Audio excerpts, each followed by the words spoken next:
Ang daga at ang leyon. Isang daga ang nakatuwaang maglaro sa ibabaw ng isang natutulog na leyon. Kanyang inaakyat ang likuran ng leyon at pagdating sa itaas ay nagpapadaos-dos siya paibaba. Sa katuwaan ay hindi niya napansin na nagising ang leyon. Dinakma ng leyon ng daga at hinawakan sa buntot na wari bang balak siyang isubo at kainin. Natakot at nagmakaawa ang daga. "Ipagpaumanhin mo, kaibigan. Hindi ko sinasadyang gambalain ka sa pagtulog mo. Wala akong masamang hangarin. Nakatuwaan ko lamang na maglaro sa iyong likuran. Huwag mo akong kainin." Paiyak na sabi ng daga. Nabakas ng leyon sa mukha ng daga ang tunay na pagmamakaawa.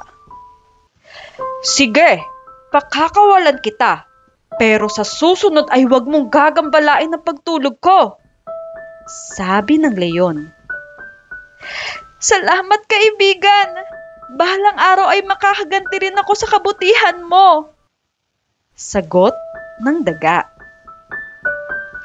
Lumipas ang maraming araw at minsan sa pamamasyal ng daga sa kagubatan ay napansin niya ang isang lambat na nakabitin sa puno.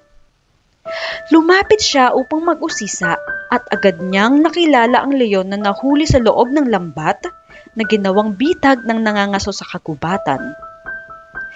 Dali-daling inakit ng daga ang puno at nginat-ngat ang lubid na nakatali sa lambat. Agad namang naputol ang lubid at bumaksak ang lambat kasama ang leyon sa loob. Mabilis na bumaba ang daga at tinulungan ng leyon na makawala sa lambat. "Utang ko sa iyo ang aking buhay." Laking pasasalamat na sabi ng leyon sa kaibigang daga.